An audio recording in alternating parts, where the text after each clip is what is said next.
आज हम इस वीडियो में बात करेंगे एक ऐसे देश की जिसका साइज यहाँ पे हरियाणा से भी छोटा है। पॉपुलेशन सिर्फ लगभग 90 लाख और कोई बड़ी आर्मी पावर यहाँ पे नहीं है। ना ऑयल, ना गैस, ना ह्यूज नेचुरल रिसोर्सेज। फिर भी दुनिया के सबसे अमीर लोग अपना पैसा इसी देश में रखते हैं। चाहे यहाँ पे हम किंग्स की बात करें, बिलियनियर्स की बात करें, हॉलीवुड सेलिब्रिटीज़ की बात करें, बिजनेस टाइकून्स की बात करें और कभी कभी करप्ट पॉलिटिशियंस की भी। ये देश है स्विट्जरलैंड। लेकिन असली सवाल यह है कि आखिर स्विट्जरलैंड के पास ऐसा क्या है जो अमेरिका, चाइना, यूके और दुबई के पास भी नहीं है। कैसे सिर्फ एक छोटी सी कंट्री दुनिया के ट्रिलियंस ऑफ डॉलर्स कंट्रोल करती है।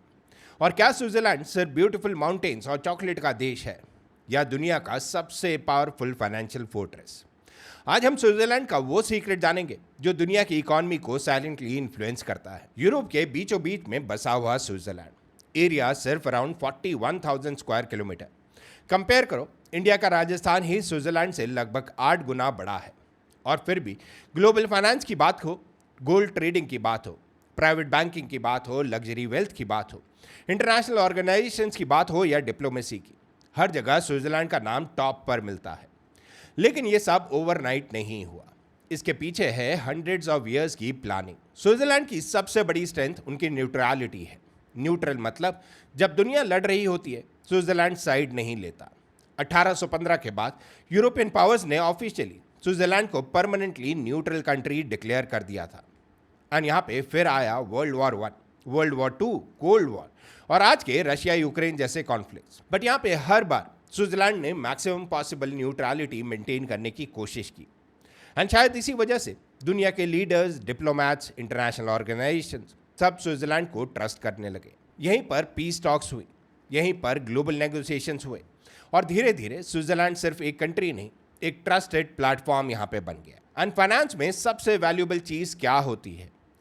लास्ट कुछ वीडियोस में हम लोगों ने इसके बारे में बात करी है, बट फिर भी आप लोगों से पूछते हैं, क्या वो यहाँ पे गोल्ड है, क्या वो यहाँ पे डॉलर है? बिल्कुल भी नहीं।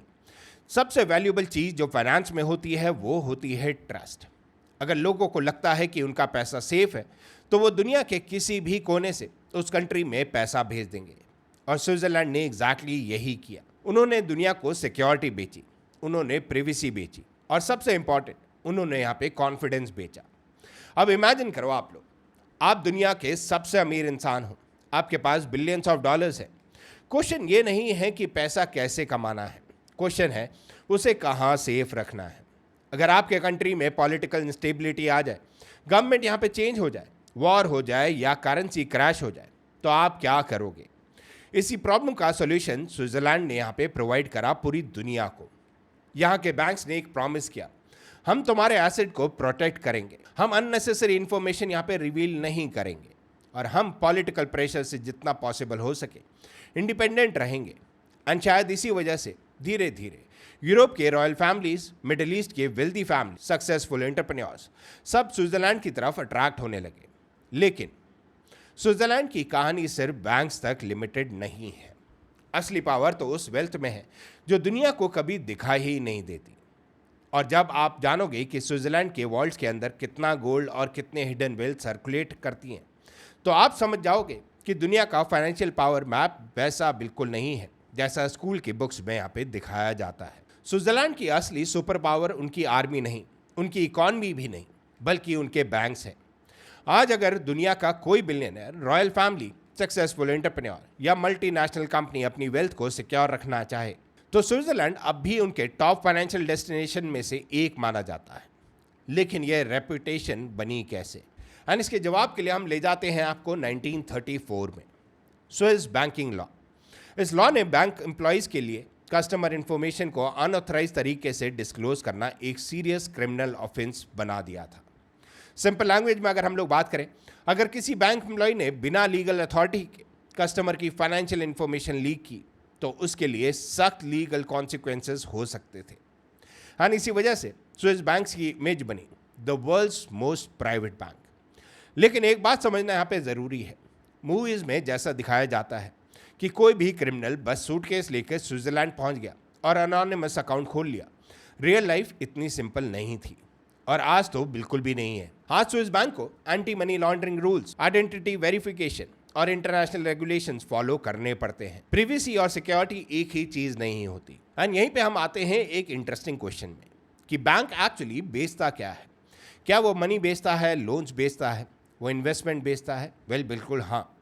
लेकिन प्राइवेट बैंकिंग की दुनिया में सबसे महंगी चीज होती है ट्रस्ट। अगर किसी बिलियनर को लगता है कि उसकी फैमिली वेल्थ 50 साल बाद भी सिक्योर रहेगी, तो वो उस ट्रस्ट के लिए प्रीमियम फीस देने को भी रेडी होता है। और स्विट्जरलैंड ने इसी ट्रस्ट को अपनी ब्रांड आइडेंटिटी बना दिया।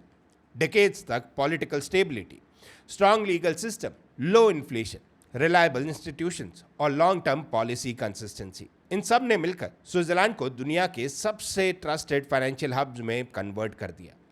लेकिन स्विट्जरलैंड की कहानी सिर्फ बैंक तक खत्म नहीं होती।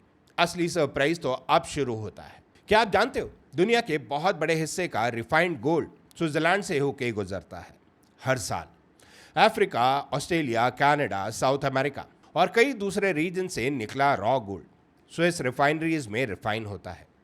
यहाँ गोल्ड को इंटरनेशनल प्योरिटी स्टैंडर्ड के हिसाब से प्रोसेस किया जाता है और फिर वो बैंक्स, इन्वेस्टर्स, ज्वेलरी कंपनीज और सेंट्रल बैंक्स तक पहुँचाता है। इसका मतलब क्या है?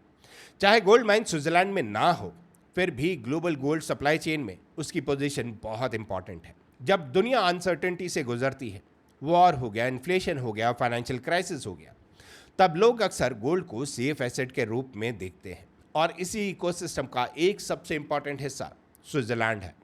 अब एक और सरप्राइज, स्विट्जरलैंड सिर्फ बैंक का देश नहीं है। यहाँ दुनिया के कुछ सबसे सक्सेसफुल मल्टीनेशनल कंपनीज के हेडक्वार्टर हैं।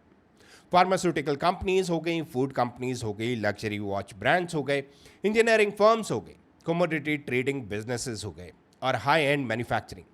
एक छोटी सी कंट्री ने innovation, research, high skilled workforce और क्वालिटी पर फोकस करके ग्लोबल इकॉनमी में अपनी अलग आइडेंटिटी यहाँ पे बना ली। यहाँ एवरेज प्रोडक्ट्स नहीं बनते, यहाँ प्रीमियम प्रोडक्ट्स बनते हैं। और प्रीमियम प्रोडक्ट्स का मतलब होता है हायर प्रॉफिट्स। एंड इसीलिए स्विट्जरलैंड का इकोनॉमिक मॉडल क्वांटिटी नहीं, क्वालिटी पर बेस्ड है। लेकिन बैंक्स, गोल्ड, लग्जरी कंपनीज, ये सब मिलकर भी स्विट्जरलैंड की पूरी स्टोरी नहीं बताते।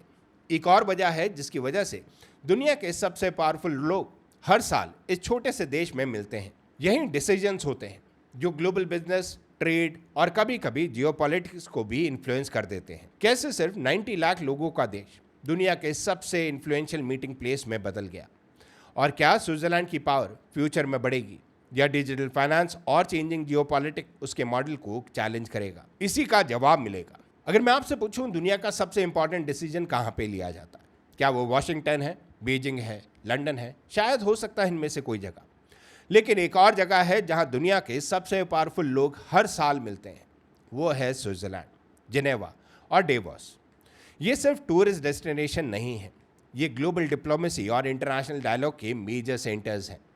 जिनेवा में इंटरनेशनल ऑर्गेनाइजेशन का हेडक्वार्टर और मेजर ऑफिसेज हैं। यहीं डिप्लोमैट्स मिलते हैं, यहीं ह्यूमैनिटेरियन इश्यूज डिस्कस होते हैं और कई इंटरनेशनल नेगोशिएशंस भी यहीं होती हैं। दूसरी तरफ हर साल डेवोस में बिजनेस लीडर्स, सीईओज, यहाँ पे इकोनॉमिस्ट, पॉलिटिशियंस और रिसर्चर्स वर्ल्ड इकोनॉमिक फोरम के एनुअल मीटिंग में एक साथ आते हैं। यहाँ हर डिसीजन नहीं लिया जाता, लेकिन आइडियाज़ एक्सचेंज होते हैं, पार्टनरशिप्स बनती हैं और फ्यूचर ट्रेंड पर डिस्कशंस होते हैं। एंड इसी वजह से स्विट्जरलैंड सिर्फ पैसा स्टोर नहीं करता, वो कन्वर्जेशंस भी होस्ट करता है जो फ्यूचर को इन्फ्लुएंस कर सकती हैं। अब बात करते हैं उस मिथ की जो शायद आपने मूवीज़ में सबसे ज़्यादा देखा होगा, स्विस सीक्रेट अकाउंट्स। रियलिटी क्या है? वेल, एक टाइम था जब स्विस बैंकिंग सीक्रेसी दुनिया में फेमस थी। इसी वजह से बहुत वेल्दी इंडिविजुअल्स स्विट्जरलैंड को चूज करते थे। लेकिन वक्त बदला। 2008 फाइनेंशियल क्राइसिस के बाद टैक्स ट्रांसपेरेंसी को लेकर दुनिया भर में प्रेशर बढ़ने लगा। कई कंट्रीज़ ने इंफॉर्मेशन शेयरिंग अग्रीमेंट साइन किए और इंटरनेशनल रूल्स भी काफ़ी स्ट्रिक्ट हो गए। आज के टाइम की अगर हम लोग बात करें, स्विस बैंक्स को कस्टमर आइडेंटिटी वेरिफिकेशन करनी पड़ती है, anti money laundering regulations follow करने पड़ते हैं और कई सिचुएशंस में इंटरनेशनल कॉर्पोरेशन भी करनी होती है। मतलब आज का स्विट्जरलैंड 1970 या 1980 वाला स्विट्जरलैंड नहीं है। प्रिवेसी अब भी इम्पॉर्टेंट है, लेकिन इलीगल मनी को हाइड करना पहले से कहीं ज़्यादा डिफिकल्ट हो चुका है।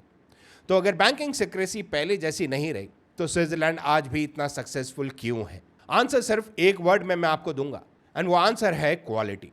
यहाँ रोज जो है वो वर्ल्ड क्लास है, एडुकेशन वो स्ट्रांग है, रिसर्च और इनोवेशन पर हैवी इन्वेस्टमेंट होती है, हेल्थ केयर एक्सीलेंट है, पॉलिटिकल सिस्टम स्टेबल है, जुडिशरी पर ट्रस्ट है यहाँ पे लोगों को, और बिजनेसेस को लॉन्ग टर्म प्लानिंग का कॉन्फिडेंस मिलता है। एंड इसी वजह से ग्लोबल कंपनीज यहाँ इन्वेस्ट करती हैं, हाईली स्किल्ड प्रोफेशनल्स यहाँ काम करना चाहते हैं, और इन्वेस्टर्स को लगता है कि उनका कैपिटल रिलेटिवली प्रेडिक्टेबल इन्वायरमेंट में रहेगा। स्विट्जरलैंड ने सिर्फ पैसा कलेक्ट नहीं किया, उसने यहाँ पे इंस्टीट्यूशन जो है वो बिल्ड करे, और इंस्टीट्यूशंस कभी ओवरनाइट नहीं बनते, उन्हें बनाने में लगते हैं कई जनरेशन्स। स्विट्जरलैंड हमें एक बहुत इंपॉर्टेंट लेसन यहाँ पे सिखाता ज़रूर है। किसी देश को पावरफुल बनाने के लिए सबसे बड़ी पॉपुलेशन होना ज़रूरी नहीं है, सबसे बड़ी आर्मी होना वो ज़रूरी नहीं है, सबसे ज़्यादा नेचुरल रिसोर्सेज होना भी ज़रूरी नहीं है। कभी कभी रियल पावर आती है ट्रस्ट से, वो आती है स्टेबिलिटी से, वो आती है स्ट्रांग इंस्टीट्यूशन से, और डिकेड्स तक कंसिस्टेंटली सही डिसीजन लेने से।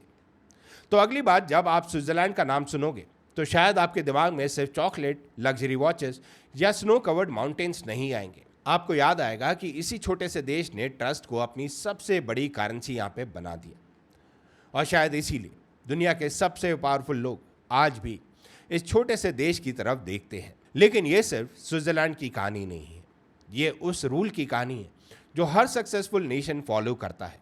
Wealth is created by resources but it is protected by trust. अगर आपको ये डॉक्यूमेंट्री पसंद आई तो वीडियो को लाइक करिए, तो चैनल को सब्सक्राइब करिए, बिकॉज ऐसी डॉक्यूमेंट्रीज भी हम लोग आपके लिए लेकर आते हैं, जहाँ पे हम अलग अलग कंट्रीज़ के बारे में बात करते हैं, उनकी इकोनॉमिक स्टेबिलिटी के बारे में बात करते हैं। आई एम श्योर आप लोगों को ये सीरीज़ जो है वो पसंद आ रही होगी, बिकॉज हम लोग यहाँ पे बेसिक्स से बात कर रहे हैं। इकॉनमी बहुत इंटरेस्टिंग होती है, एंड यही इकॉनमी यहाँ पे वर्ल्ड को कनेक्ट करती है with a small wire, and इसीलिए वाइड वर्ल्ड को आप लोग सब्सक्राइब जरूर करिएगा। मिलते हैं आपसे अगली वीडियो में। Till that time stay healthy, stay wired.